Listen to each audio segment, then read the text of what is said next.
Welcome to Famora. Don't forget to subscribe for more shocking family drama and jaw-dropping stories. They locked me in a freezing garage, while laughing in the warmth of my house. They had no idea I was the legal owner. I hugged my arms around myself, shivering as icy wind cut through the garage. Why do you even bother?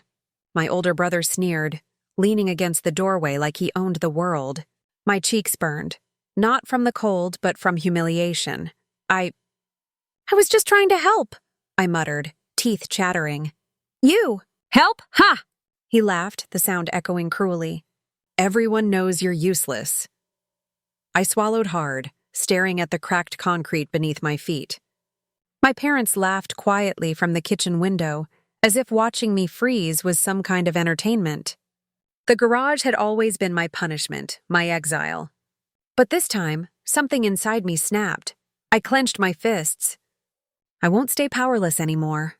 Not forever. I remembered other moments, the betrayals that led here.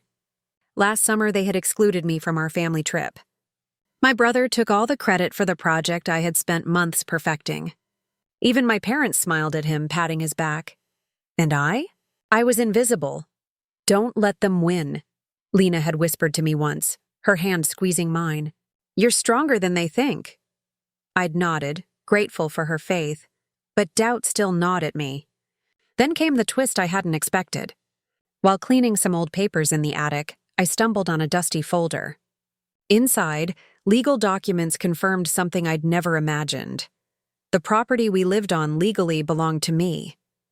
I stared at the papers, disbelief and a strange heat of empowerment flooding through me. The same walls that had trapped me could now belong to me, and I could finally turn the tables. I met with Mr. Patel, a calm, gray-haired lawyer who guided me through the legal maze. You are the rightful owner, he said, sliding the documents across the table. Everything here, including the house and garage, is legally yours. I swallowed, heart racing. So, they can't touch me? Not unless you let them, he replied, eyes sharp. I grinned faintly. I imagined my family's faces, their smug expressions replaced with panic. And then there was Tina, my cousin who had always mocked me, who had whispered behind my back that I'd never amount to anything. Soon, she would see how wrong she was.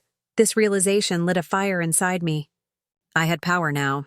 Quiet, steady, unyielding power, and I would use it wisely. The night I decided to confront them, I wore a calm mask, hiding the storm inside. Dinner, everyone, I called, my voice casual, almost indifferent. They arrived, frowning. My brother's eyes narrowed. Why are we even here? I smiled faintly, keeping my voice even. I thought it was time we had a proper family dinner. At my house. What do you mean, your house? My father stammered, disbelief written across his face. I watched them shuffle into the living room, their confident facades crumbling. They could not believe it. I handed the keys to the property to the house staff, watching every expression twist from arrogance to shock.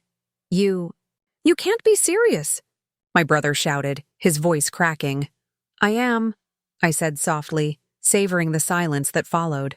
My family, once proud and dismissive, was now powerless in my hands. The days that followed were surreal. My brother stumbled through daily tasks, humbled by the reality that the house was mine. My parents, finally realizing how badly they had treated me, tried to apologize, but I simply nodded, calm and untouchable. Tina tried to laugh it off, but I could see the shame flicker across her face. I had imagined this moment countless times, yet nothing compared to the taste of quiet satisfaction. I didn't gloat, didn't yell. I just let the shift in power speak for itself. You were always smarter than us, my mother admitted one evening, voice tight with regret. Maybe, I said, but I had to learn it the hard way. It was enough. My victory wasn't loud, it was deep, permanent, and undeniable. Standing in the sunlit living room, I finally felt free. The garage, once a symbol of humiliation, was now a memory. The keys in my hand weren't just metal. They were proof that I had survived, learned, and grown stronger. Lena came to visit, her eyes shining. You did it, she said softly. I did, I admitted, smiling. But it wasn't just about proving them wrong. It was about proving to myself that I could. I looked around the house, imagining all the possibilities ahead. My family had learned respect, I had discovered self-worth, and the cold walls of the garage could never touch me again.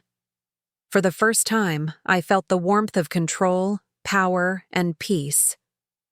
The past had hurt me, but it had also made me unbreakable. Have you ever been treated like you didn't matter, until they realized you were the one in control? Comment below. I'd love to hear your thoughts. Thank you for watching. If you enjoyed this video, make sure to hit the like button and subscribe for more family drama stories. See you in the next video.